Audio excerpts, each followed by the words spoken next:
Bueno, Ajá. Ve, usted es la que está ordenando, no yo. ok. Bueno, es que entonces nunca Es me había suyo. salido. Bueno, disculpen esta pequeña interrupción, digamos que no fue mi culpa. Y bueno, lamentablemente tengo que volver a empezar porque creo que la primera parte se perdió. Yo les decía, ¿verdad? Que este Jesús, precisamente fue un maestro contador de historia, ¿verdad? Que conocía el medio ambiente, que conocía a la gente y que tenía muchas ideas nuevas, ¿verdad? Sus aliados, ¿quiénes fueron? La gente del pueblo, los campesinos, los pescadores, la gente sencilla. ¿Y quiénes fueron sus enemigos? Digamos que por motivos ideológicos, los herodianos. Por motivos políticos, las clases gobernantes, incluyendo los saduceos.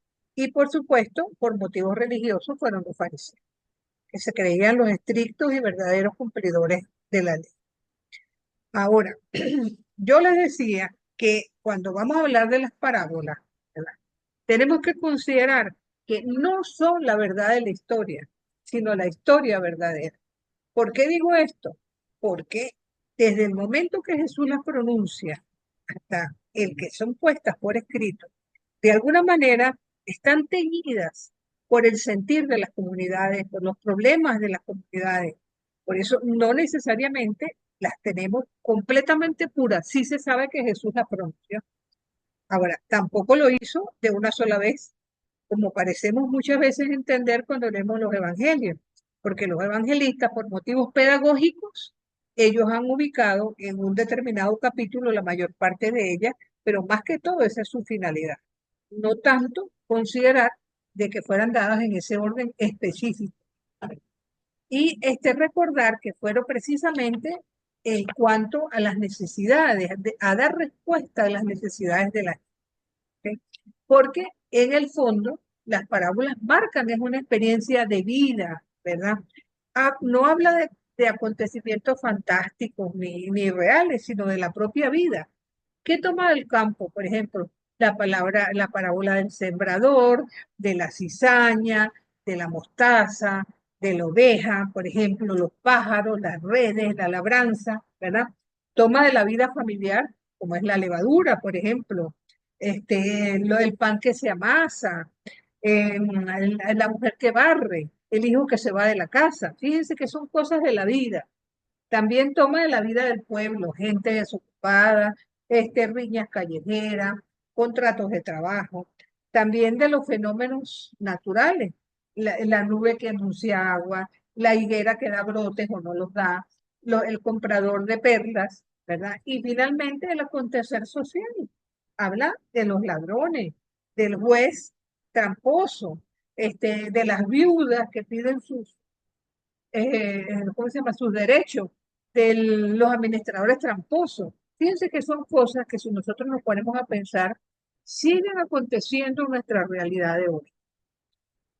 Entonces, aparte de eso, tendremos que decir básicamente que las parábolas parten del reino, ¿verdad? Entendido como el actuar de Dios, que muchas veces es opuesto al actuar humano.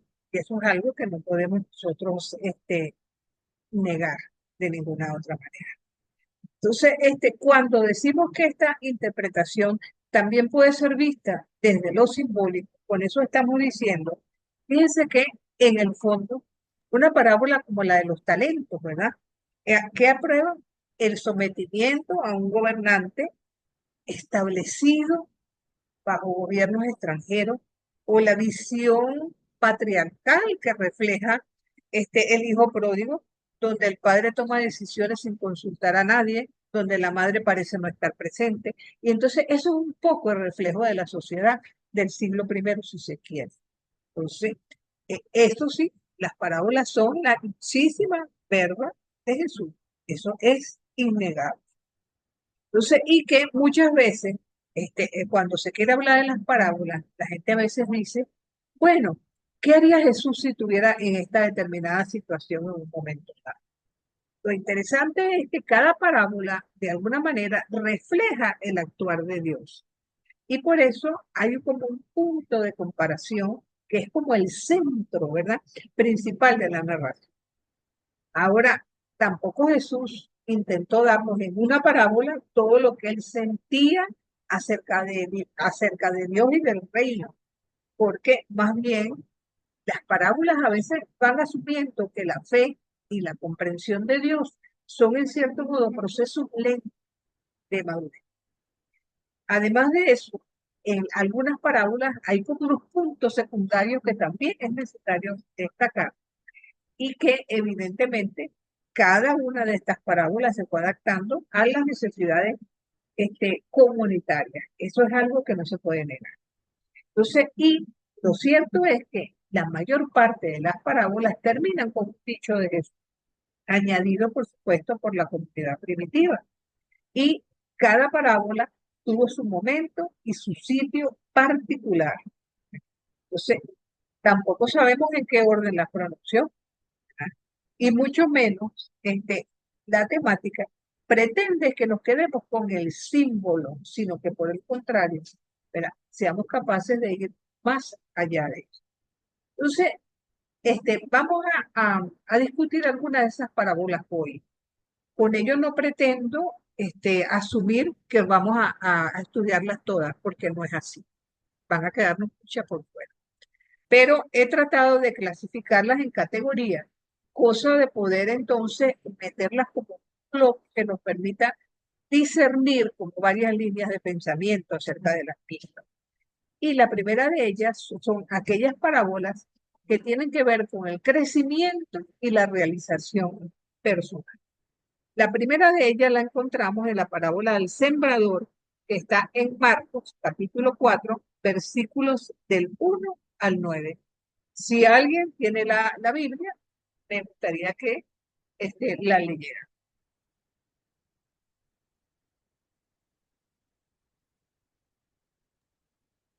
Marcos 4 del 1 al 9. Exactamente. Jesús comenzó a enseñar de nuevo a orillas del mar. Una gran multitud se reunió junto a él, de manera que debió subir a una barca dentro del mar y sentarse en ella. Mientras tanto, la multitud estaba en la orilla. Él les enseñaba muchas cosas por medio de parábolas, y esto era lo que les enseñaba. Escuchen, el sembrador salió a sembrar. Mientras sembraba, parte de la semilla cayó al borde del camino, y vinieron los pájaros y se la comieron. Otra parte cayó en terreno rocoso, donde no tenía mucha tierra, y brotó enseguida porque la tierra era poco profunda. Pero cuando salió el sol, se quemó, y por falta de raíz se secó. Otra cayó entre las espinas. Estas crecieron, la sofocaron y no dio fruto. Otros granos cayeron en buena tierra y dieron fruto. Fueron creciendo y desarrollándose, y rindieron ya el 30, ya el 60, ya el 100 por uno. Y decía, el que tenga oídos para oír, que oiga. Que les decía que siempre terminaba con una frase de Jesús, que era aportada por la comunidad. Fíjense que esta parábola muy conocida por nosotros, la escuchamos en las homilías con muchísima frecuencia. En cierto modo, lo que nos está diciendo que en cada ser humano hay algo de Dios, ¿verdad? Y es así porque Dios es como un sembrador, ¿verdad? Que, le da al ser humano esa tierra para que fructifique, para que sea capaz de colocarse Dios mismo en el interior de la criatura en forma de semilla, para que la persona sea una hechura continua de Dios. La clave para que la semilla fructifique, ¿dónde está? No en el labrador, sino en la tierra. Recordemos que Dios, ¿verdad? La acción de Dios es la tierra y que muchas veces Dios es quien toma la iniciativa para que cada uno de nosotros se abra a su mensaje. En nosotros está la decisión. Podemos decirle a Dios que no. Entonces, eso de alguna manera tiene que ver con la capacidad que tenemos nosotros para dar fruto, ¿verdad? Entonces, más allá está ese otro que está en el interior de la criatura. Por eso es que nosotros somos verdaderas hechura de Dios. Esto es, digamos que es el símbolo, el mensaje principal que se destaca de esta parábola. También tenemos la del grano de mostaza. No sé si Veruca va a seguir leyendo ella. Ese está en el mismo capítulo 4, los versículos 30 al 32. Este es más corto. También decía, ¿con qué podríamos comparar el reino de Dios? ¿Qué parábola nos servirá para representarlo? Se parece a un grano de mostaza. Cuando se la siembra, es la más pequeña de todas las semillas de la tierra, pero una vez sembrada, crece y llega a ser la más grande de todas las hortalizas, y extiende tanto sus ramas que los pájaros del cielo se cobijan a su sombra. Fíjense qué hermoso. Sabemos que en los tiempos de Jesús, el judaísmo, de alguna manera, había logrado convertir la ley en situación de dominio, ¿no? Y esto significaba que la salvación tenía que ver con valores muy altos, con el cumplimiento de una serie de normas, ¿verdad? Que prácticamente eran imposibles para el pueblo cumplirlas, porque para empezar ni las conocían, 613 preceptos de estricto cumplimiento. Entonces, así, llegamos a un círculo de muerte, que es lo que viene a representar el legalismo, ¿verdad? Pero en ese círculo de muerte se prescindía de él. Entonces, Dios nos está mostrando una escala de valores que no tiene que ver con lo grande, con lo superior, con valores altísimos, sino con pequeñas cosas que a veces es en el anonimato, es de a poquito que Dios se deja sentir en cada uno de nosotros, ¿verdad? Por eso, al ser humano lo limita su propia necesidad. Entonces, mientras más necesidad tenemos de Dios, quizás nuestra escala de valores es más baja, pero estamos dispuestos a llegar más alto, como el grano de mostaza, muy chiquitito, pero llega a convertirse en un árbol tan grande y tan frondoso que todos los pájaros se pueden colocar.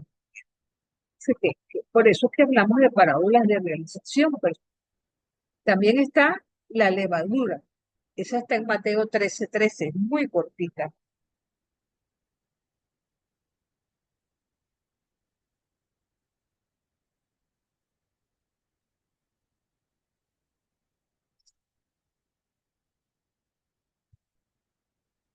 Mateo 13:13, Ajá, ¿cierto? Por eso les hablo por medio de parábolas. ¿Es esa, profe? ajá, sí. 13, ay, perdón, Que mi, 13:13 o 13:33, que fue lo que yo le, 13:33 creo. dice A allí, pero veces, aquí no es una parábola como tal. La de la levadura es 13:33, profe. Hay un ajá, error sí, en la sí, sí, sí, presentación. sí, sí, 13:33, tienes razón.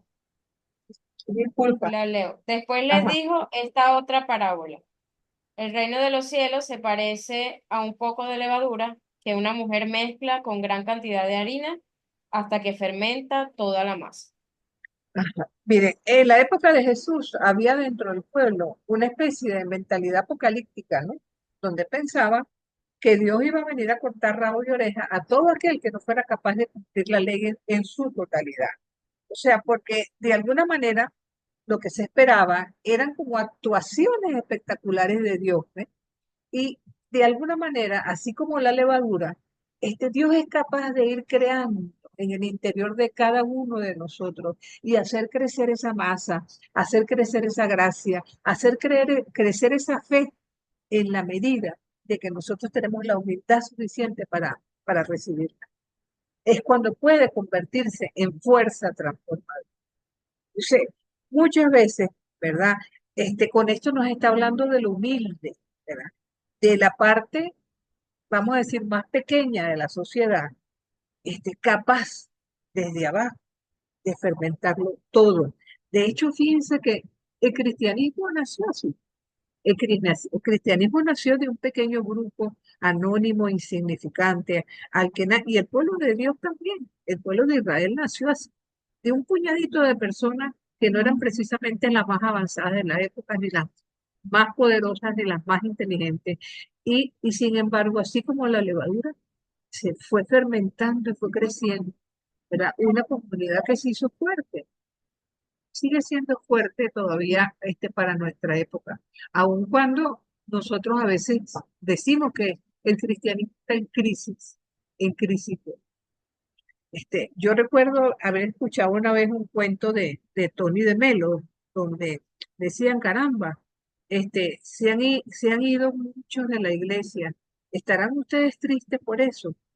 Y entonces decían, no, lo importante es que los que están sean auténticos. O sea, y a veces quizás nos falta un poco de autenticidad en ese aspecto. Y esto de la levadura nos está haciendo precisamente una invitación a ser lo suficientemente humildes para reconocer que dependemos ¿cómo se llama? De Dios por encima de todo. Y eso a veces como que creemos que con nuestras propias fuerzas somos capaces de llegar a donde queremos. Y nos falta como esa fuerza arrolladora que nos tiene de luchar. Entonces, nos regresamos a Marcos, el mismo capítulo 4 para leer la semilla que crece. Esta vez, versículos 26 a 29.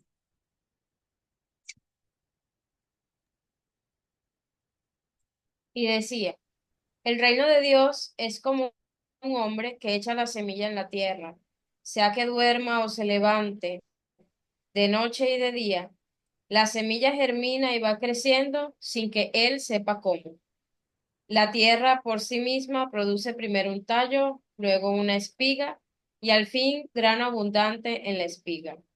Cuando el fruto está a punto, él aplica enseguida la hoz, porque ha llegado el tiempo de la cosecha. Correcto. Fíjense, a veces nosotros, sobre todo cuando tenemos dificultades, que pensamos muchas veces que Dios no nos escucha y resulta que Dios trabaja bien. Esta es una llamada, esta parábola, a la perseverancia, ¿verdad? Que es lo propio del Evangelio, una buena noticia de un amor en crecimiento, un amor que tiene que ir creciendo sin miedo, porque si se nos comunica ese amor de Dios, a la vez estamos obligados en reciprocidad a devolverlo también a nuestros hermanos. Entonces, un Señor generoso y un discípulo que es capaz de servirle con gozo. Esta parábola a mí me recuerda mucho el cuento del bambú chino, ¿no? Cuando se siembra el bambú chino, dicen que pasan 5 años antes de que se vea pequeño brote encima de la tierra, porque durante ese tiempo se van formando unas raíces tan fuertes que van a dar un árbol frondoso y gigante. A nosotros no nos pasa así. A veces le ponemos corazón al trabajo, a la familia, a la casa, a tantas cosas, incluso a personas. Y sentimos como que estamos arando en el mar, como que todo nuestro esfuerzo es como que no sirve de nada, como que de alguna otra manera a veces nos preguntamos, pero ¿vale la pena lo que estoy haciendo? Entonces, es una llamada de atención de parte de Jesús para que perseveremos porque si perseveramos el tiempo suficiente, nuestro quinto año llegará. Y eso es lo hermoso del Evangelio, este, tener un Dios por encima de todo, que es un Señor generoso, nosotros como discípulos que somos capaces de servirle con verdadero gozo. Estas vendrían a ser 4 parábolas de crecimiento y realización personal. Hay muchas, pero vamos a quedarnos con eso, ¿verdad? Vamos a ver a otras palabras que van a enfocarse hacia el discernimiento. La primera de ellas es las 10 vírgenes que están en Mateo 25, los primeros 13 versículos.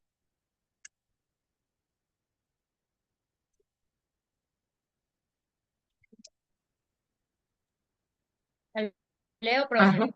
adelante. Por eso el reino de los cielos será semejante a 10 jóvenes que fueron con sus lámparas al encuentro del esposo. 5 de ellas eran necias y 5 prudentes.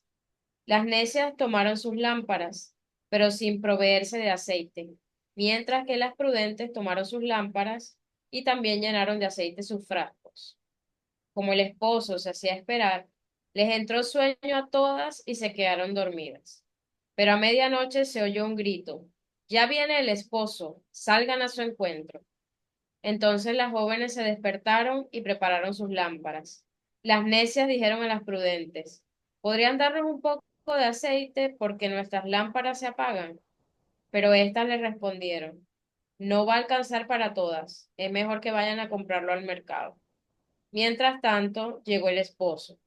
Las que estaban preparadas entraron con él en la sala nupcial y se cerró la puerta. Después llegaron las otras jóvenes y dijeron, Señor, Señor, ábrenos. Pero él respondió, les aseguro que no las conozco. Estén prevenidos porque no saben el día ni la hora. Ajá. Bueno, fíjense que esta parábola quisiera discutirla un poco con ustedes, porque generalmente se nos muestra en Cuaresma, cuando se habla de la necesidad de ser prudentes, o sea, prudentes en la práctica del Evangelio. Entonces, se nos quiere enseñar como a decir qué es lo prudente, cómo actuar con prudencia y cuándo actuamos siendo necios, necia. Entonces, si bien es cierto que esta es una parábola que se lee en clave de esperanza, ¿ya? Entonces, viene hablando más que todo de el descuido en contraste con la prudencia. Y cuando les digo que generalmente la escuchamos en Cuaresma, es porque trata de enseñarnos conjuntamente con la parábola del juicio final y otras más que se encuentran en el capítulo 25 de Marcos, lo que puede pasar al final de esta vida.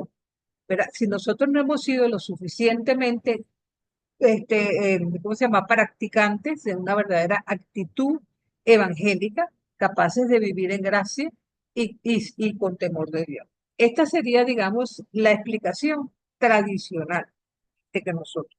Pero vamos a ir a una secundaria que yo me he puesto a meditar cuando leo este evangelio y quisiera ir saber la opinión de ustedes. Esta parábola tiene que ver con una costumbre de la época. ¿Verdad? Cuando había una boda, quien marcaba el comienzo de la celebración era la llegada del novio. Las novias estaban en espera. Nosotros tenemos una costumbre distinta, ¿no? El novio espera en el altar y la novia llega de última. En el siglo primero no era así. Era la llegada del novio la que marcaba el comienzo de la celebración y cuando el novio llegaba se cerraban las puertas y no se podía entrar más. O sea, todos tenían que haber los invitados llegar antes que el novio. De ahí es donde Mateo probablemente sacó la idea de presentar esta parábola así en clave escatológica y así la hemos leído. Pero ahora yo me pregunto varias cosas. ¿Será posible, verdad, que este señor vaya a casarse con 10 muchachas, verdad, a las cuales se les exige una virginidad que él no tiene? ¿Será posible que las muchachas que son prudentes y tienen sus lámparas a tiempo, no podían darle un poquito de su lámpara a las otras, de su aceite? Si les daban el aceite, ya se iban a quedar sin nada. O sea, la pregunta, ¿qué es lo que realmente Jesús nos quería enseñar con esta palabra? ¿Qué es lo que sorprende? ¿Qué es lo que es normal para la sociedad de la época? Porque les digo honradamente que cuando yo traté de verla desde ese punto de vista, me hizo un poco de ruido, por decirlo de alguna, porque pareciera que hay cuestiones que son femeninas y cuestiones que son masculinas. Entonces, yo observo en esta parábola antivalores del reino, que es la falta de colaboración con la otra, la falta o sea, situaciones que están presentes en la vida de los seres humanos. Ahora, si la intencionalidad es precisamente darnos a señalar eso, me parece que está muy bien. O sea, la falta de solidaridad entre las vírgenes. O sea, podemos hacer normal o hacer parecer normal lo que es anormal. Porque fíjense que las 5 prudentes están felices de no compartir el esposo con las otras 5. ¿Ves? Y entonces tendrá a lo mejor la oportunidad el esposo de buscar otras más que puedan. Ahora, si estas muchachas no hubieran sido presentadas como vírgenes y presentadas como casaderas, quizás no me hubiera hecho tanto ruido si dicen las 10 personas o los 10 obreros, o sea, sin poner énfasis, y que tenían que ser muchachas y vírgenes. Por eso quisiera conocer un poco de la perspectiva de ustedes, dándole la palabra a Francisco, que está levantando la mano. Adelante, Francisco. Buenas tardes, profesora. Pude comenzar a tiempo la clase. No, yo me quedaría con la primera parte de la parábola, de significado. Yo creo que eso es un contexto del siglo primero. Eh, Creo que lo que se quiere representar es que debemos de estar preparados. Había mucho temor de la muerte en esa época y era el plan salvífico pasaba por mantener una conducta intachable todo el tiempo y que la muerte nos puede agarrar en cualquier momento. Yo creo que yo lo veo con la simpleza de la primera parte. La segunda parte creo que sería algo mucho más contemporáneo, que se pudiera evaluar desde el punto de vista actual, pero yo me quedaría con la idea de que lo que se quiso decir fue lo primero, la primera parte de que debemos tener una vida coherente con Dios y con los demás para ganar la salvación eterna, ¿no? Eso es lo que a mí me pareció. La segunda parte creo que es un punto de vista mucho más contemporáneo, profe. Ya. Bueno, en cierto modo tienes razón, porque el enfoque de la primera parte es un poco hacia la preparación personal. ¿Con qué llevamos en las manos el día que salgamos de este mundo? ¿Qué es lo que le podemos presentar al Señor? En cierto modo, como les digo, ese ha sido, digamos, la simbología tradicional. A mí me gustaría escuchar a mis hermanitas de Mérida que me dicen por ahí. Buenas tardes, profe. Mire, profesora, yo también cuestionaba siempre esta parábola, la he cuestionado, podemos ver desde las dos formas, ¿no? Pero también hay una invitación, bueno, a la organización, lo hemos dicho, a la prudencia, porque a veces como que dejamos, sí, yo puedo verlas como egoístas, pero hay realidades que uno tiene que analizar que acostumbramos a dejar para última hora, o a veces algunos somos distraídos, porque a veces la organización es que, o la vida es lo que nos va enseñando, esto es a tiempo, esto lo debo tener acá mientras me adapto a una situación. Entonces yo pienso, lo veo de la enseñanza de aprender a organizarnos, de aprender a estar uno atento. Vamos a poner una primera vez, bueno, doy ejemplo acá. A mí me ha costado acá con la parte virtual, pero ya para un segundo momento tengo cómo debe ser mi organización. Entonces, siento que desde ahí, pero sí se ve como que son egoístas, pero hay que ver el entorno que tenía Jesús en ese momento. Entonces, ¿qué es lo que él quiere? Entonces, por eso dice en la parábola de la Virgen prudente. Entonces, esa invitación de nosotros a la prudencia tanto de palabra, tanto de organización. Desde ese punto de vista lo veo. Claro, ¿no? Tienen razón, tienen razón. Lo único que a mí me gustaría que lo hubieran titulado Las discípulas obedientes y desobedientes, o sea, que no se le diera ese enfoque hacia el género y muy particularmente hacia la necesidad de la virginidad. Eh, eh, eh, Ah, digamos, también ahí o sí. sea, en lo personal, eso es lo que me Sí, choca. Adelante, sí. Verusta. Bueno, profe, yo dando mi humilde consideración de la parábola. Yo pensaba este, que aquí cuando se habla de vírgenes, o sea, él está hablando de una boda, ¿no? Y todo lo que hace referencia en el Nuevo Testamento a boda, nupcial, banquete, todo esto siempre nos habla del reino de los cielos, ¿no? Entonces, yo interpreto vírgenes como aquellos que están llamados, todos, a consagrarse a Dios para entrar en ese reino, ¿no? No necesariamente, en ese caso, porque en esa sociedad era la virginidad lo que se unía a eso, pero lo interpreto así, como que todos aquellos que están invitados al reino, ¿no? A pertenecer a Dios, a ser de Dios y sobre todo a ser esposo del Cordero. Jesucristo es el esposo de las almas. Entonces lo veo que se puede interpretar un poco más así. Y yo pensaba que es muy interesante lo que usted dice bueno, que por qué parece ese comportamiento egoísta de no compartir, pero quizá la visión es que hay una cosa que uno no puede compartir, no porque no quiera, sino porque es una respuesta personal. En este caso, yo creo que el aceite simboliza, entre otras cosas, la fe, la fe como respuesta a la propuesta de Dios. Entonces, por más que esas vírgenes quisieran compartir, al final fueron las otras las que andaban pendientes de otra cosa, las que no atendieron al llamado como deberían, con prudencia y todo lo que ya se ha dicho, las que por sí mismas como que no hacen posible el acto de compartir esa fe como respuesta personal. O sea, al final, las vírgenes que fueron prudentes, ellas dieron su respuesta y esa respuesta es intransferible porque es personalísima. Entonces, sí podemos hacer también esa analogía, ¿no? Todos los que estamos invitados, todos los que por el bautismo somos iglesia y todo lo demás, pero siempre habrán unos que digan Señor, Señor de la boca para afuera y ahí se me venía mucho esa otra parte del Evangelio que es, no todo el que diga Señor, Señor entrará en el reino de los cielos. Y están los otros que sí verdaderamente darán una respuesta de fe y estarán vigilantes a cuando llegue el esposo, a cuando llegue el momento, a esa etapa de transformación, de conversión que vivimos todos en la vida de fe, hasta ser invitados a ese reino de los cielos. También se me venía a la mente este episodio de las bodas del rey cuando había un sujeto que había entrado sin el traje de bodas, o sea, sin la vestimenta adecuada, ¿no?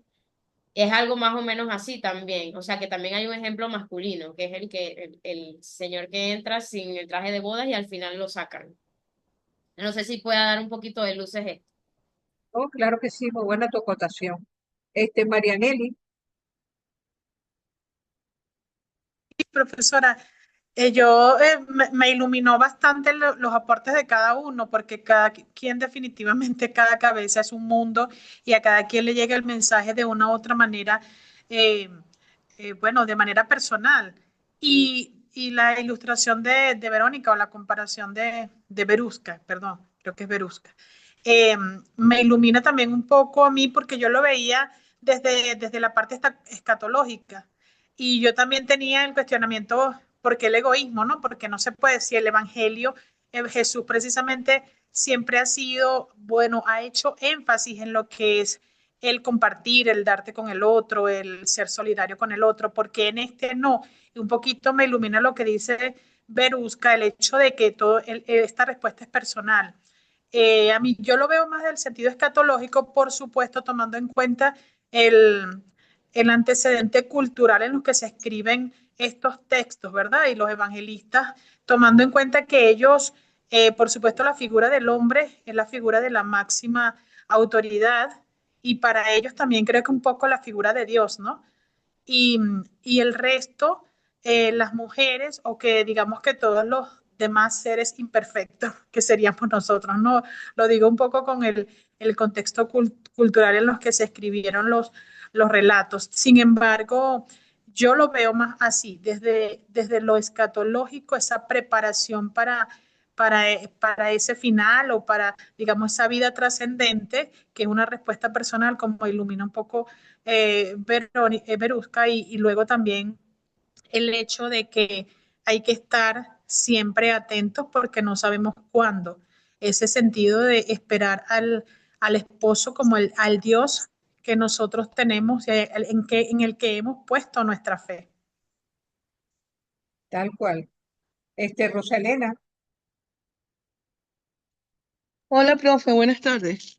nena, Bueno, yo pienso que en realidad debemos ser como lámparas para poder llevar la luz del Evangelio con nosotros y que podamos también pues mostrarnos a través de ellas nuestras buenas obras y por supuesto ser considerados con nuestra propia convicción, esa convicción que nos ha sembrado la fe, que nos ha sembrado el Espíritu de Dios.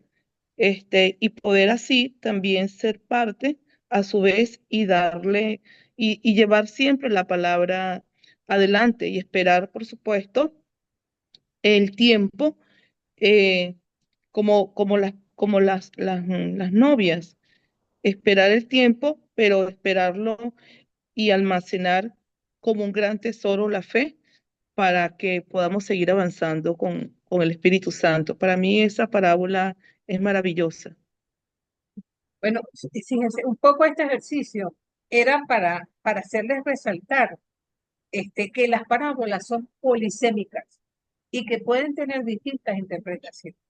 Fíjense que han dicho ustedes que somos vírgenes en la medida que seguimos al Cordero, todos los creyentes, que somos lámparas que siempre debemos estar encendidas, que esta preparación que tenemos sí, es personal y el llamado que Dios nos hace es personal también, que no sabemos el día y la hora que nos vengan a buscar y que precisamente debemos estar listos siempre con nuestras lámparas a tiempo.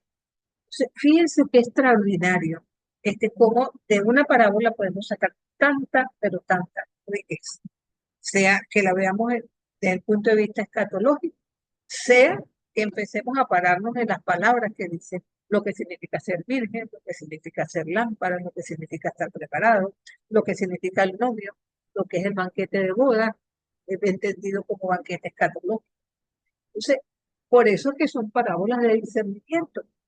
No nos toca, al igual que esta primera comunidad de Mateo, discernir sobre qué es lo que realmente nosotros creemos, qué es lo que estamos preparándonos en esta vida, qué tenemos que dejar de lado y qué tenemos nosotros que potenciar en nuestra vida de fe.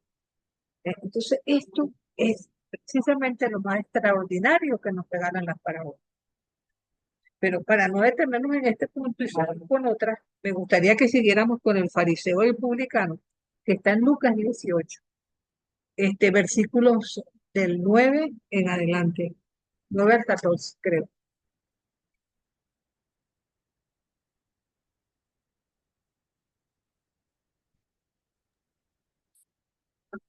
Y refiriéndose a algunos que se tenían por justos y despreciaban a los demás, dijo también esta parábola. Dos hombres subieron al templo para orar. Uno era fariseo y el otro publicano. El fariseo de pie oraba en voz baja. Dios mío, te doy gracias porque no soy como los demás hombres, que son ladrones, injustos y adúlteros, ni tampoco como ese publicano. Ayuno 2 veces por semana y pago la 10ª parte de todas mis entradas. En cambio, el publicano, manteniéndose a distancia, no se animaba siquiera a levantar los ojos al cielo, sino que se golpeaba el pecho diciendo, Dios mío, ten piedad de mí que soy un pecador. Les aseguro que este último volvió a su casa justificado, pero no el primero, porque todo el que se ensalza será humillado y el que se humilla será ensalzado. Fíjense, lo más central de esta parábola es la humildad. O sea, ¿cómo llegamos nosotros a la oración ante Dios? Con aire autosuficiente, vamos a misa todos los domingos, hacemos como dice mucha gente, yo no mato, yo no robo, yo cumplo los mandamientos. Yo, ¿cómo se llama? Yo practico el ayuno, hago oración con frecuencia, doy limosna al que necesita. Entonces, no sea que también en nuestra época, este, puede ser que habemos unos cuantos católicos fariseos que, que creemos que por cumplir con una serie de normas ya tenemos el cielo ganado. Entonces, esta parábola nos enfrenta con la vida de oración, donde hay como dos actitudes clave. Por una parte, los dos van al templo, los dos están buscando a Dios, pero uno lo busca como de tú a tú. Bueno, aquí estoy yo, Dios mío, ya tú sabes cómo soy yo soy chévere contigo, hago todo lo que tú me mandaste a hacer. O sea, este fariseo no tiene ninguna falta, no tiene ningún pecado, no puede tirar la primera piedra.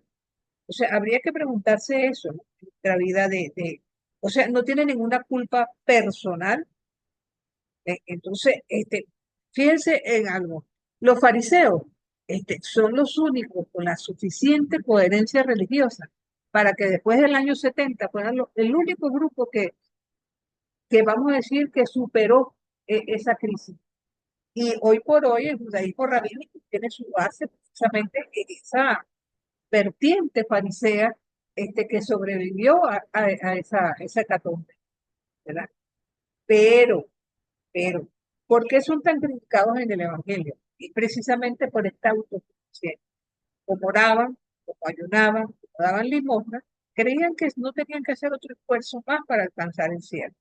Con todo y que los fariseos creían en una vida más allá de esta, ¿no? Entonces se daban el lujo de mirar a los otros desde arriba, como le pasa al publicano. Recordemos que los publicanos eran mal vistos, porque ellos cobraban el impuesto al gobierno y muchos de ellos se enriquecían quedándose también con una tajada. Pero entonces, ¿verdad? La humildad con la que este hombre va a pedirle a Dios perdón y pedirle misericordia, es una llamada de atención también a nuestra forma de orar. O sea, tendríamos que preguntarnos si realmente reconocemos la bondad de Dios, con qué frecuencia oramos, de qué manera lo hacemos. Hablamos con Dios de nuestras preocupaciones, de nuestras alegrías, de nuestras angustias. Confiamos realmente en su misericordia. Porque fíjense que aquí hay una gran diferencia. En el siglo primero había que subir para llegar hasta el templo. Y este texto termina diciendo que el único que bajó a su casa justificado fue el publicano. O sea, eso es significativo, porque llegar a la casa y en paz es sentirse perdonado por Dios, es sentirse en paz con Dios mismo. Sencillamente porque fue capaz de entregarle todas sus bajezas, todas sus bajezas, es como cuando nos confesamos, pues.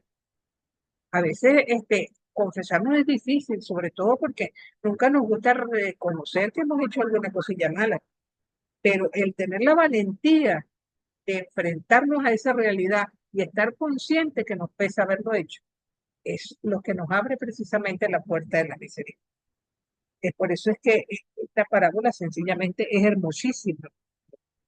Entonces, quedémonos ahora entonces con la parábola de los talentos. La pueden leer bien por Lucas, que ya estamos en Lucas, o por Mateo. Si es Lucas 19. Pues yo la tengo en Mateo 25, del 14 al 30. Perfecto, perfecto. Dice así, parábola de los talentos. Es también como un hombre que al ausentarse llamó a sus siervos y les encomendó su hacienda. A uno dio 5 talentos, a otro 2 y a otro 1, a cada cual según su capacidad, y se ausentó. Enseguida el que había recibido 5 talentos se puso a negociar con ellos y ganó otros 5.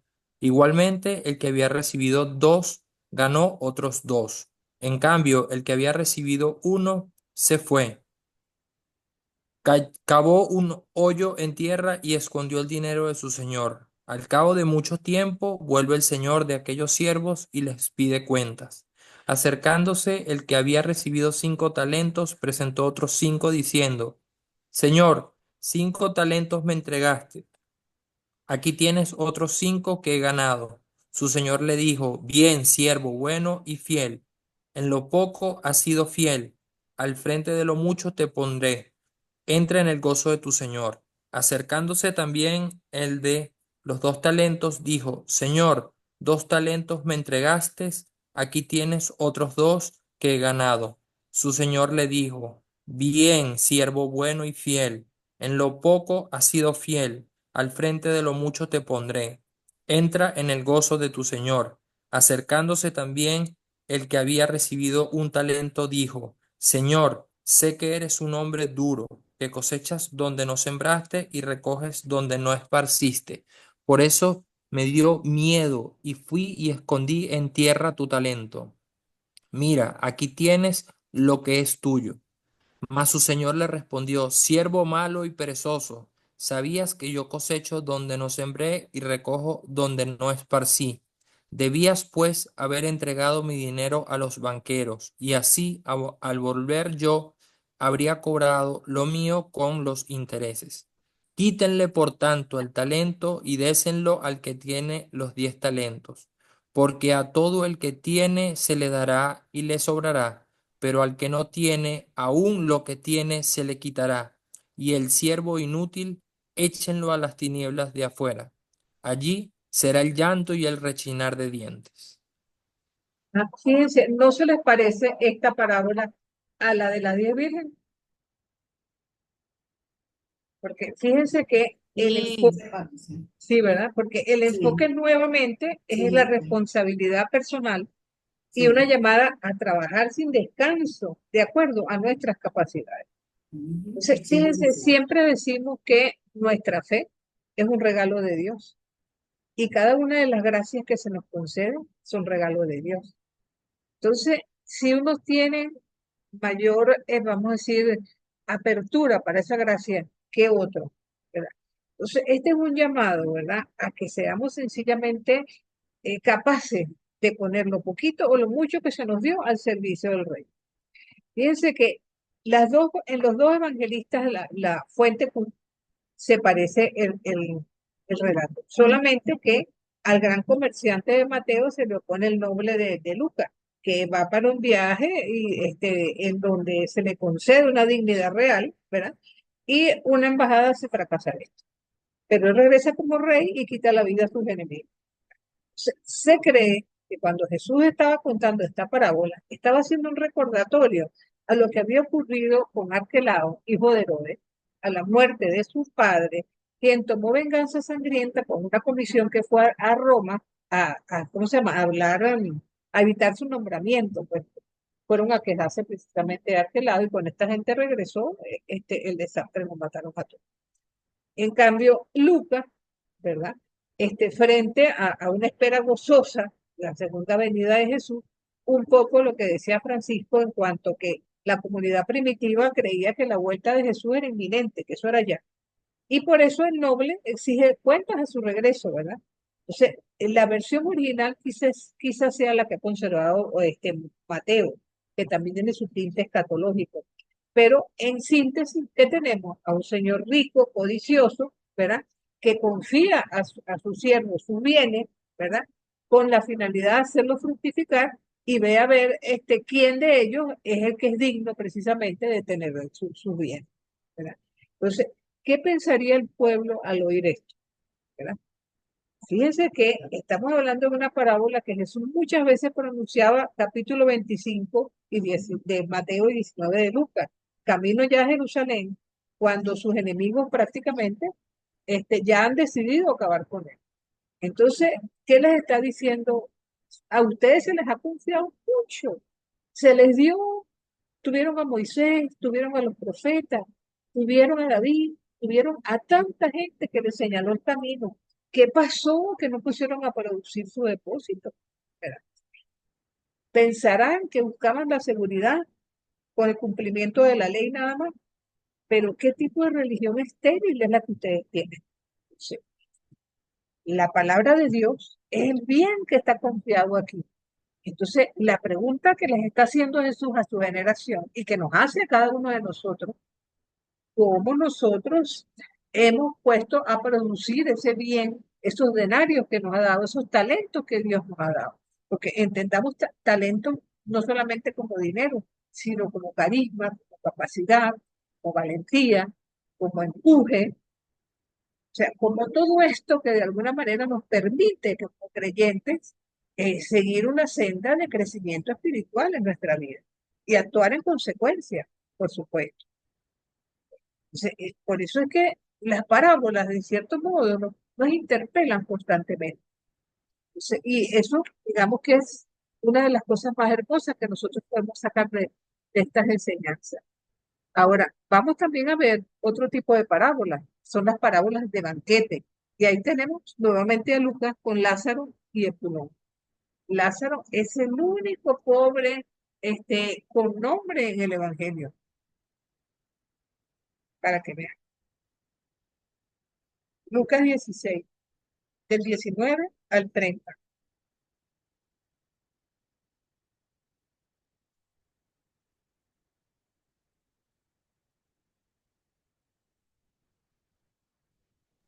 ¿Lo tienes, Verusca?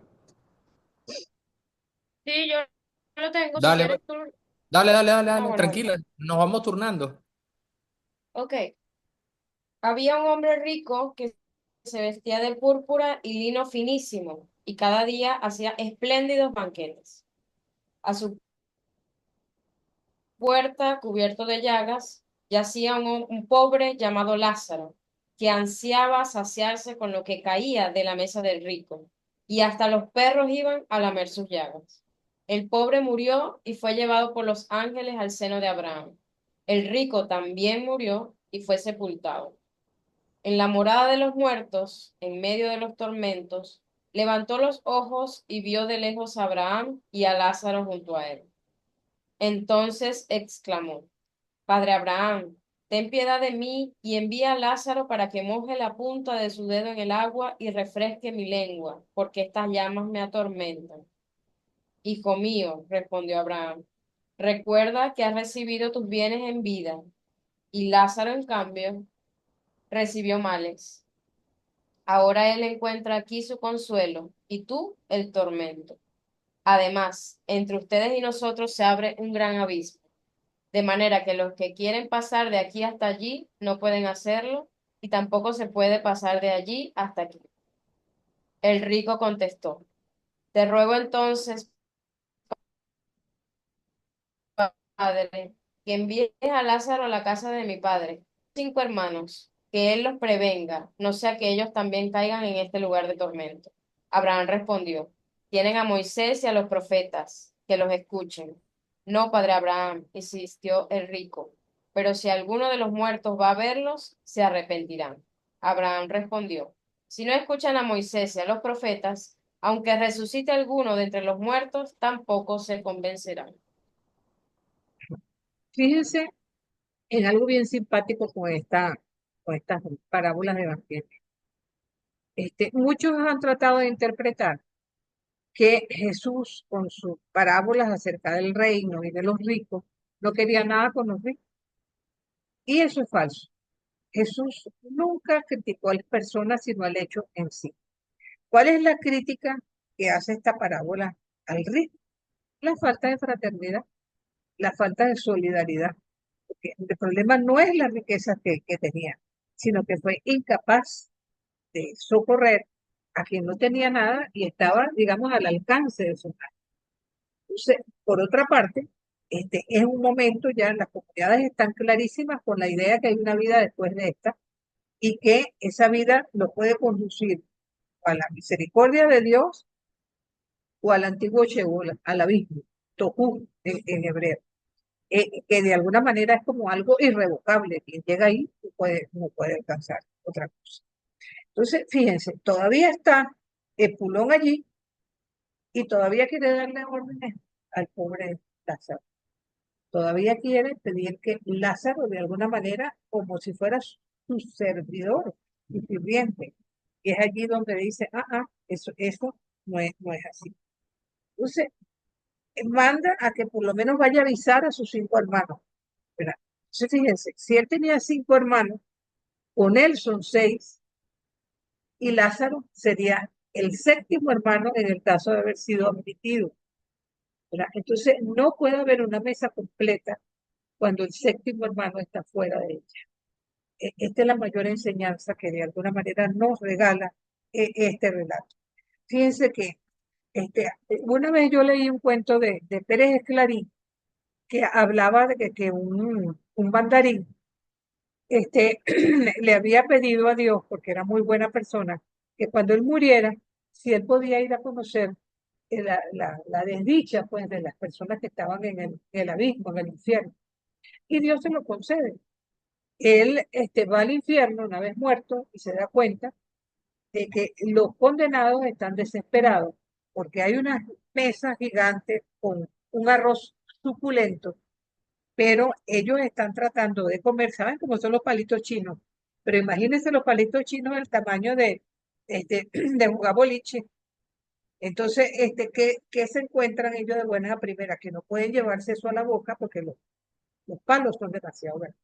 Él se va muy triste hasta el cielo, pero su sorpresa es que al llegar al cielo se encuentra en la misma mesa con los mismos platos suculentos de arroz, con la diferencia de que el que estaba aquí le daba la comida al que tenía enfrente y viceversa, y todos comían porque estaban comiendo de la mano de su hermano que les estaba ayudando. Entonces, es algo así como que Dios nos creó para el bien, Dios nos hizo para el bien. El paraíso es siempre, digamos, la añoranza que tenemos todo creyente de volver a la manos del Padre. Ahora, el infierno es una posibilidad, pero una posibilidad no a la que Dios nos castiga, sino de la que nosotros nos excluimos. Y eso lo vamos a ver con más claridad en la parábola que viene, que es de la comida, ¿verdad? Que también está en Mateo y en Lucas, en Mateo 22 y en Lucas 14. Leo, pues, la Adelante. parábola del banquete nupcial. Tomando Jesús de nuevo la palabra, les habló en parábolas diciendo, el reino de los cielos es semejante a un rey que celebró el banquete de bodas de su hijo. Envió sus siervos a llamar a los invitados a la boda, pero no quisieron venir. Envió todavía otros siervos con este encargo. Digan a los invitados, miren, mi banquete está preparado. Se han matado ya mis novillos y animales cebados, y todo está a punto. Vengan a la boda. Pero ellos, sin hacer caso, se fueron el uno a su campo, el otro a su negocio, y los demás agarraron a los siervos, los insultaron y los mataron. Se enojó el rey y enviando sus tropas dio muerte a aquellos homicidas y prendió fuego a su ciudad. Entonces dice a sus siervos, la boda está preparada, pero los invitados no eran dignos. Vayan pues a las cruces de los caminos y a cuantos encuentren, invítenlos a la boda. Los siervos salieron a los caminos, reunieron a todos los que encontraron, malos y buenos, y la sala de bodas se llenó de comensales. Fíjense que en este texto, digamos que el mensaje principal es la exclusión. Pero ¿quién nos excluye? Dios. Dios toma la iniciativa de llamarnos a todos.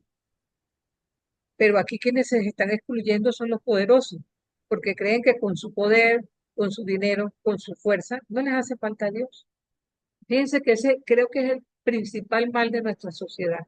Todo el mundo dice creer en Dios, pero lo han excluido de la vida, del día a día. Y es allí donde está, digamos, la peor falla, digamos, del mundo moderno. Entonces, Jesús de alguna manera está desautorizando un liderazgo que cree que con su fuerza, propia fuerza, no puede todo.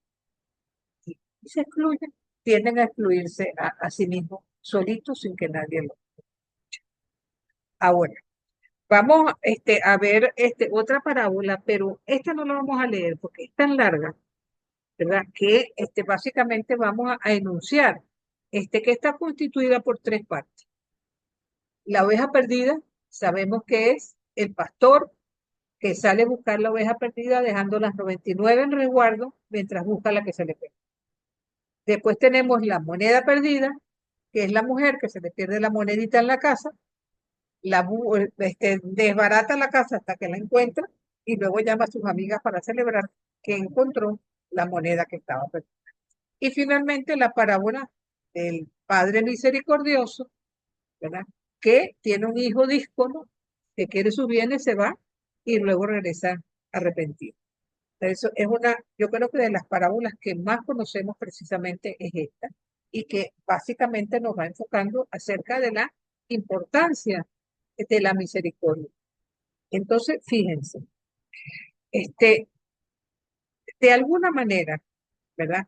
Cuando nosotros pensamos en el pastor, ¿en quién pensamos? ¿Quién es el pastor? Es Dios, ¿verdad? Jesús. Ajá. Jesús, Dios, O sí, Jesús, exacto, también es válido. En el sí, Dios. caso de la moneda perdida, ¿qué representa a la mujer?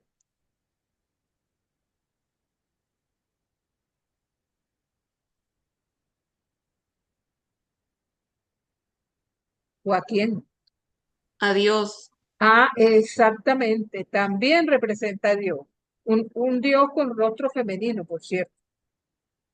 Y después tenemos, por supuesto, el Padre Misericordioso, que también representa a Dios. Ahora, estamos en la comunidad lucana.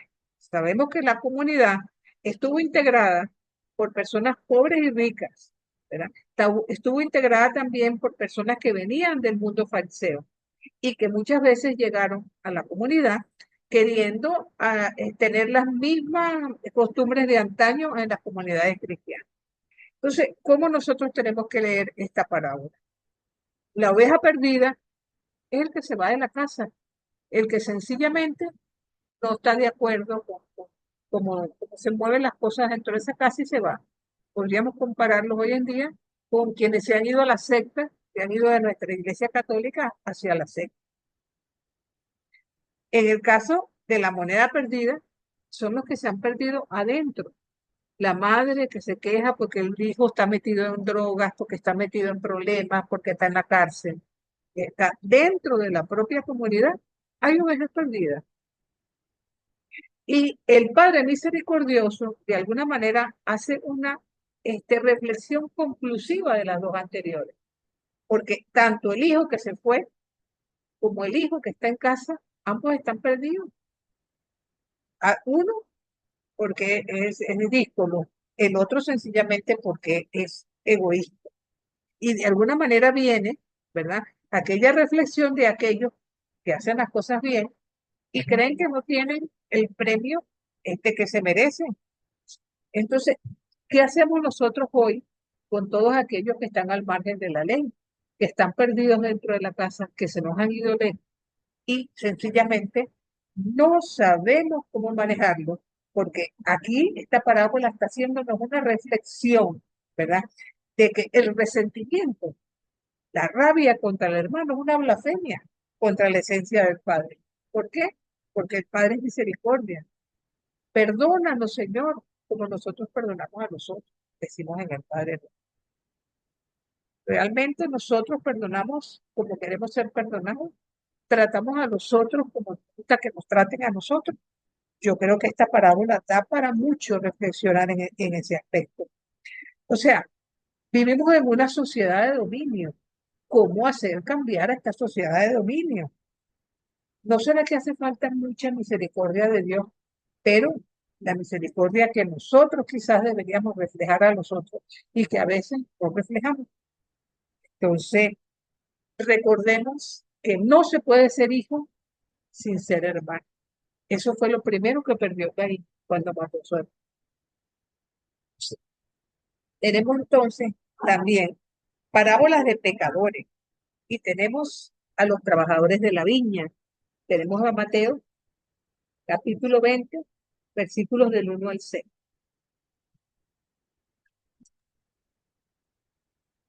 Al Porque el 6 o al reino de 16. los cielos se parece Ajá. Al 16 creo que. al 16, sí.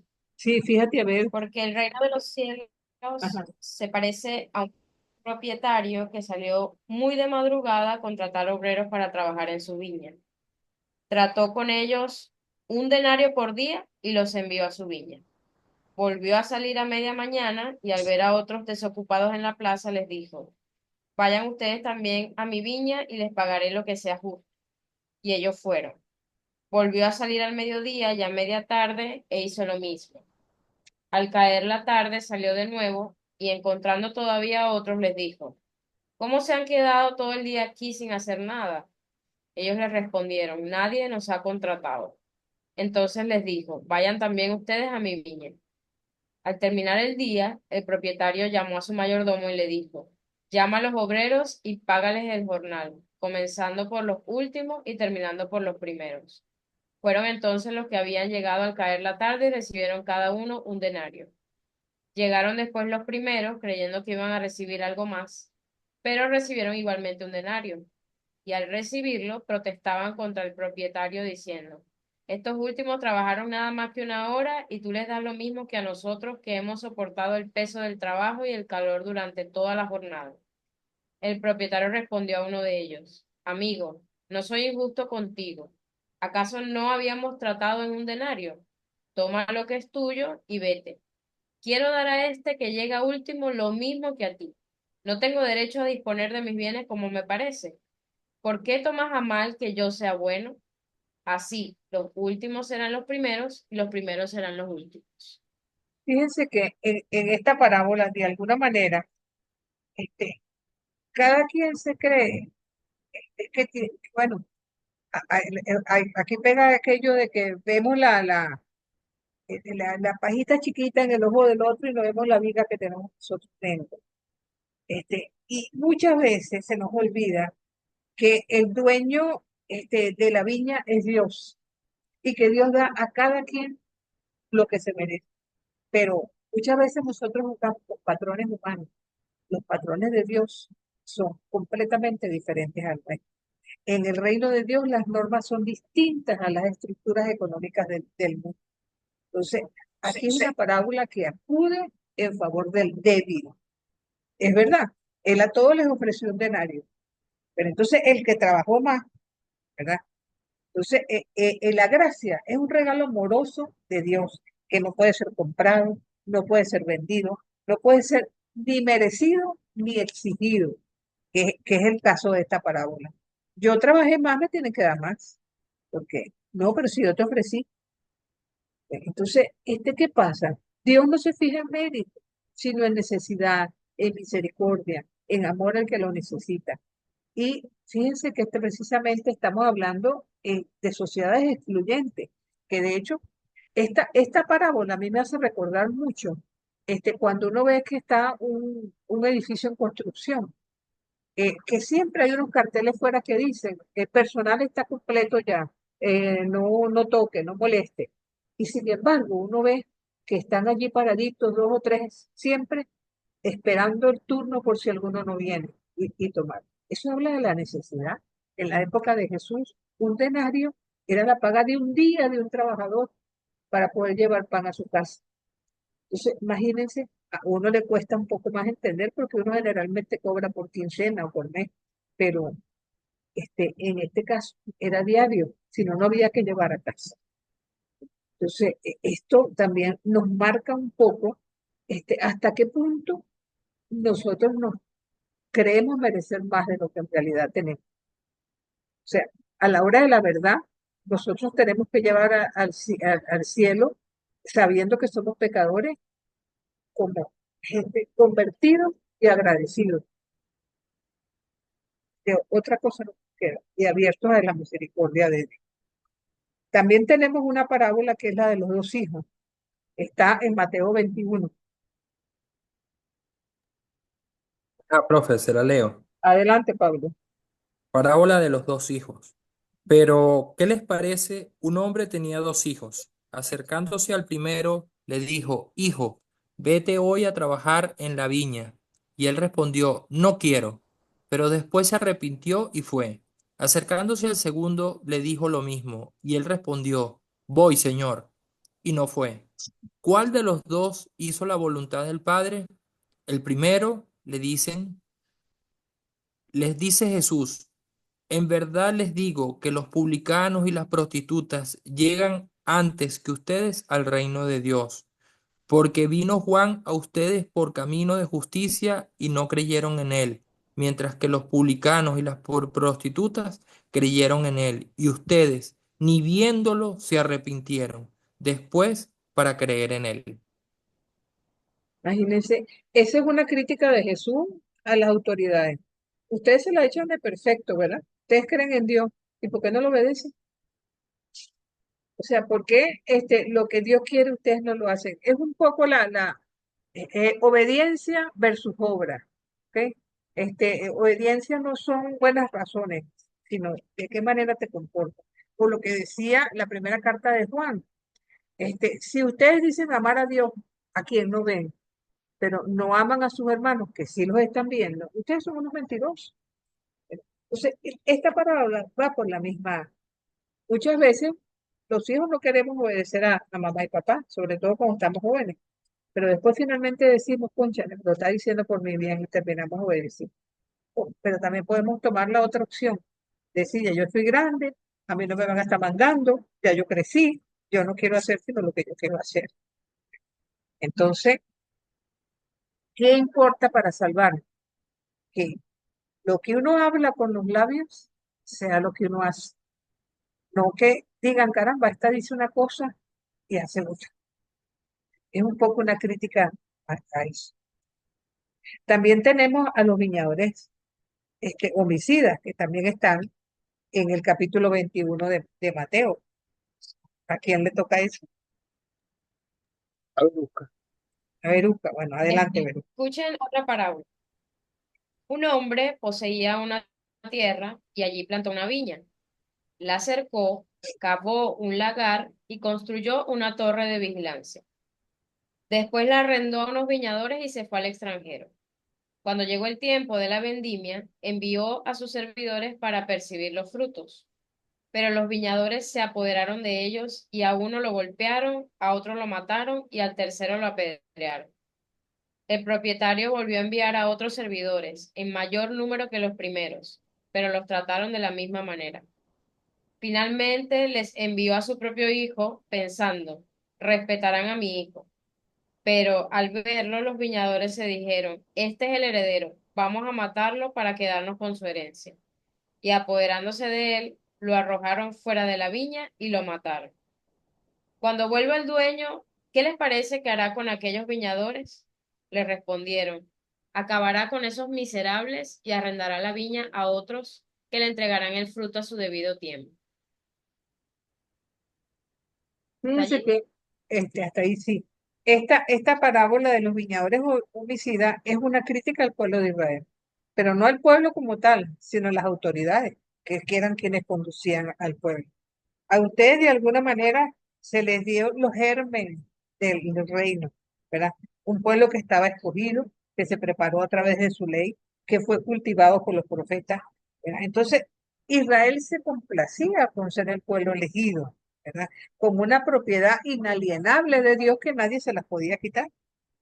Ya Juan Bautista los había sacudido, conviértanse, miren que por donde van no sirve, ¿verdad?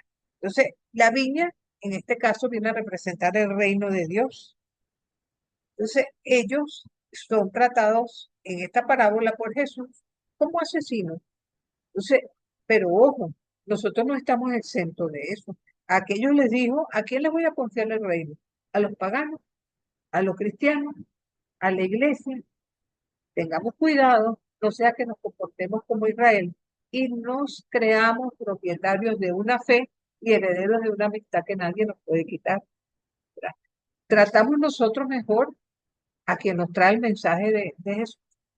Y la segunda llegada del Señor nos encontrará acaso más fieles, más vigilantes, más abiertos al Israel de la primera venida. ¿Cuáles son los frutos que nosotros podemos entregar al dueño de la vida? Esa pregunta debemos hacer. Ahora viene un texto, es el de la mujer pecadora. Tampoco lo vamos a leer, les recomiendo que se lo lean después, porque es bastante largo.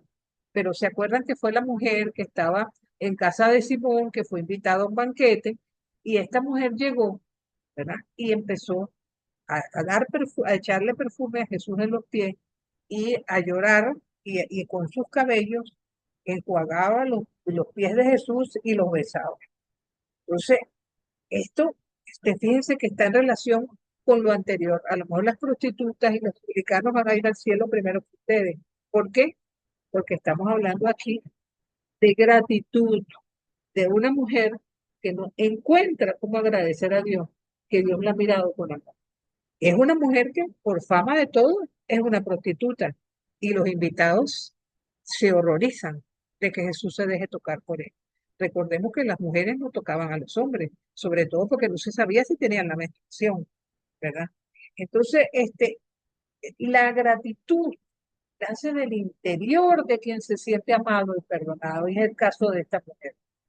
Sin mérito propio, la mujer no tiene mérito, se porta mal más bien, y sin embargo, es capaz de tenderse a los pies de Jesús y amarlo profundamente porque sabe y siente que Jesús la ama a pesar de ella y a pesar de cómo ella es, ¿cómo se llama? Es algo verdaderamente extraordinario.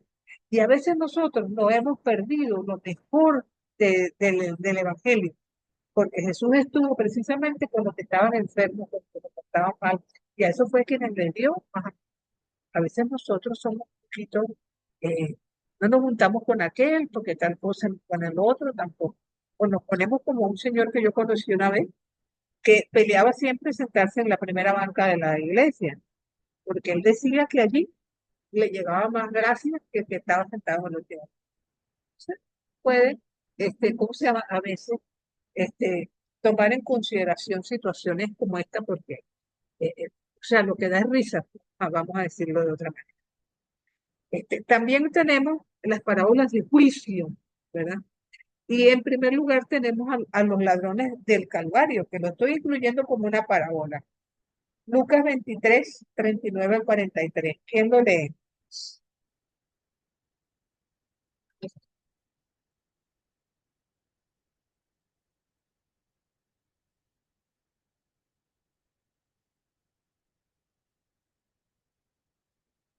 Está Lucas 23, 39 a 43. Yo lo leo, profe. Adelante. Uno de los malhechores colgados le insultaba. ¿No eres tú el Cristo? Pues sálvate a ti y a nosotros. Pero el otro le increpó. ¿Es que no temes a Dios, tú que sufres la misma condena? Y nosotros con razón, porque nos lo hemos merecido con nuestros hechos. En cambio, este nada malo ha hecho. Y le pedía, Jesús, acuérdate de mí cuando vengas con tu reino. Jesús le contestó, te aseguro que hoy estarás conmigo en el paraíso. Fíjense qué hermoso este texto. Jesús va al Calvario como si fuera un ladrón, al lado de dos que verdaderamente eran ladrones o quizás algo más. Los dos maldecían, decían improperio y a lo mejor hasta pensaban que Jesús era un tonto o algo así. Pero Jesús soporta en silencio y con misericordia los insultos. Algo de esto ha tenido que conmover a uno de esos ladrones, ¿verdad? Para ser quien le dijera a su compañero y defendiera a Jesús diciéndole, pero no seas así, vale, cállate.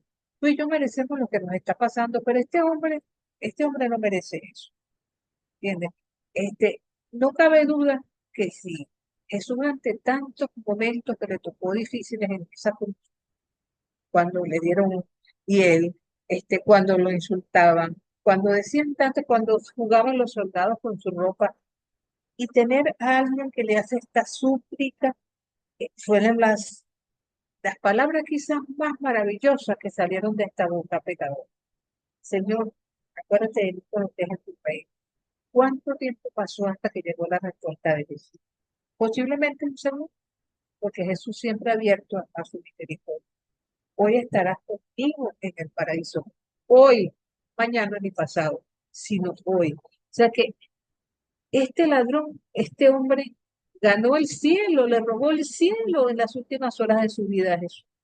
Y es que el arrepentimiento es la clave para alcanzar la misericordia y el perdón. Entonces, no sucederá que muchos de nosotros al final tengamos la poca humildad de arrepentirnos y pedirle al Señor misericordia de todas las faltas que hayamos cometido. O sea, ¿será que no seremos capaces de doblar la rodilla, el alma, para decir, acuérdate de mí, Señor, como el buen ladrón, acuérdate de mí? Fíjense que hay otra parábola que tiene que ver con juicio también y que es conocida de ustedes, por eso no la voy a mencionar porque nos queda muy poco tiempo. Es la del samaritano. Sabemos, ¿verdad? Que es un hombre que está herido, que pasa el sacerdote y el levita siguen su camino ignorando al herido, y es un samaritano quien tiene la misericordia no solamente de atender las heridas, sino de llevarlo a resguardo para que se. Ahora, estos dos personajes, tanto el sacerdote como el levita, representan la vida religiosa. Y recordemos que si ellos van al templo, no pueden tocar sangre ni a una persona herida porque consideran que tienen que pasar por una serie de ritos y abluciones para purificarse de haber tocado ese señor. El samaritano no estaba con cuento. Supuso que de alguna manera el herido lo necesitaba y lo asistió. Entonces, ahí viene la pregunta. Si todos somos pecadores, ¿por qué unos se salvan y otros no? ¿Verdad? Fíjense que veamos un poco los personajes, ¿verdad? Primero tenemos a los ladrones. Se sabe que son pecadores y la acción que están realizando es una acción de muerte porque dejaron al hombre moribundo. Tenemos al sacerdote y levita. No se reconocen pecadores, pero están también realizando una acción de muerte porque dejan el hombre tirado a su suerte. Y tenemos el samaritano, que se reconoce pecador, es mal visto por el mundo judío, pero que fue capaz de realizar una acción de vida en beneficio del herido. Ahí está la santidad. Cristo es el samaritano que se acercó a todos los pecadores del mundo. Y esa es la mayor grandeza que nosotros vamos a encontrar en, en nuestra fe maravillosa en Cristo Jesús.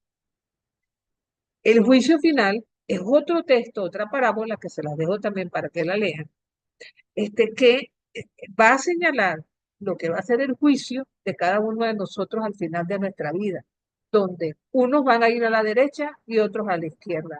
¿Quiénes van a ir a la derecha? A todos aquellos que vieron en Jesús a cualquiera de sus hermanos. ¿Quiénes van a ir a la izquierda? A todos aquellos que ignoraron el mensaje de fraternidad del Evangelio y que no fueron capaces de ver como hermanos a todo el que en un momento necesitó de su ayuda, ¿verdad? Entonces, de alguna manera, ¿verdad? Esto del juicio final, ¿verdad? En Palestina, debemos recordar una costumbre de la época, hay rebaños mixtos de ovejas y cabras que pasen todo el día juntas, ¿verdad? Pero que en la noche son separadas. Las cabras se colocan como en una cueva porque tienen que estar calientes durante la noche, pero las ovejas no. Requieren el aire fresco y estar ¿cómo se llama? Al aire fresco. Entonces, quienes saben de estas costumbres escuchan perplejos esa separación que hace Jesús en la parábola de los que van a la derecha y de los que van a la izquierda. Leanla bajo esta perspectiva.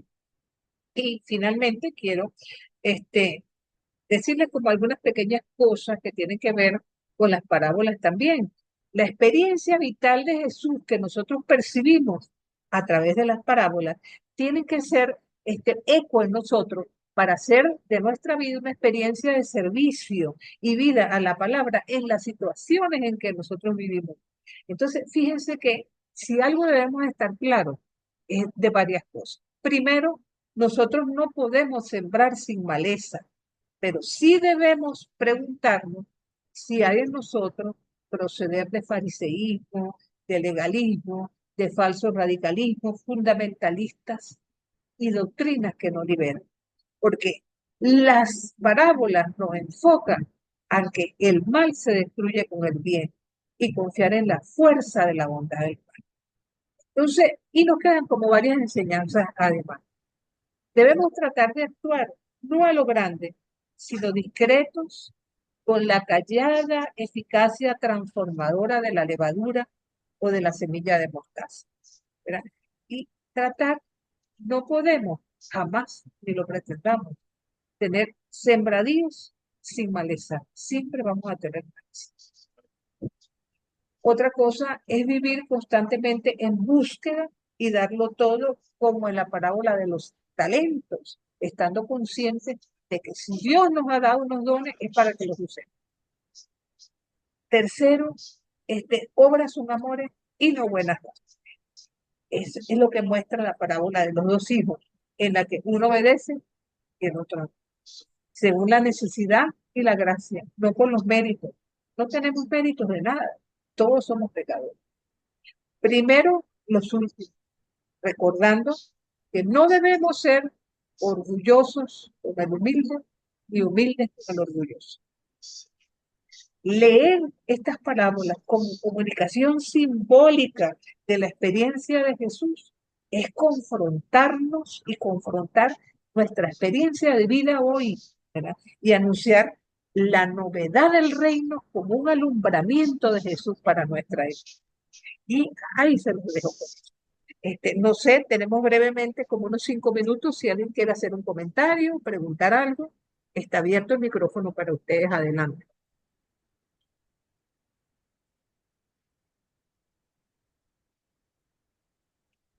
Virginia, que estás allí. Yo, profe, No, bueno, creí que querías decir algo. no, pero igual digo, ay. Ok, está bien. No, profe, pues la verdad que, no sé, esta clase me ha gustado mucho. Le agradezco mucho por esa interpretación, o sea, por sacarle verdaderamente ese jugo a las parábolas, ¿no? O sea, la enseñanza de vida. Y para mí es Sí, muy importante lo que usted está diciendo, o sea, que lo que cuenta son las obras, o sea, lo que hacemos, ¿no? No tanto lo que decimos, sino las acciones. Y creo que eso es lo que Jesús también a través de las parábolas, pues fue lo que trató de decir. O sea, lo que cierto. importa es lo que se hizo, esto hace, esto se puede hacer, o sea, eso es lo más importante. Y ahí es donde va a estar el reino de los cielos. O sea, no tanto como en o sea, en la práctica religiosa piadosa, que él también hace referencia en algunos aspectos, si esta no nos lleva a estas acciones, ¿no? O sea, si nos lleva a estas acciones, claro que sí, ahí va a estar el reino de los cielos, pero no puede limitarse solamente a eso y pensar que pues ya por eso ahí está.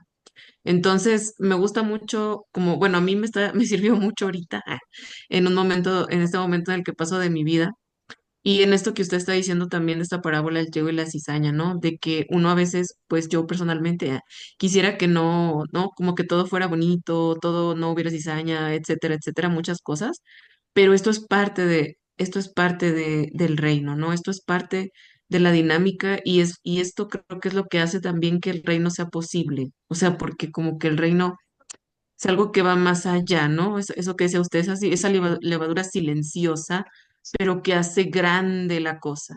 O sea, nadie sabe, nadie supo, pero de pronto ya está ese panzote gigante, ¿no?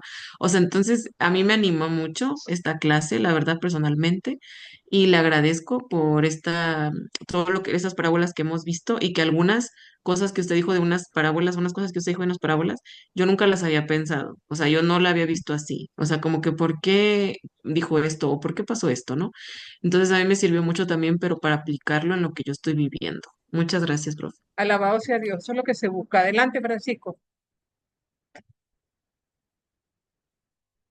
A ver, hola, buenas tardes.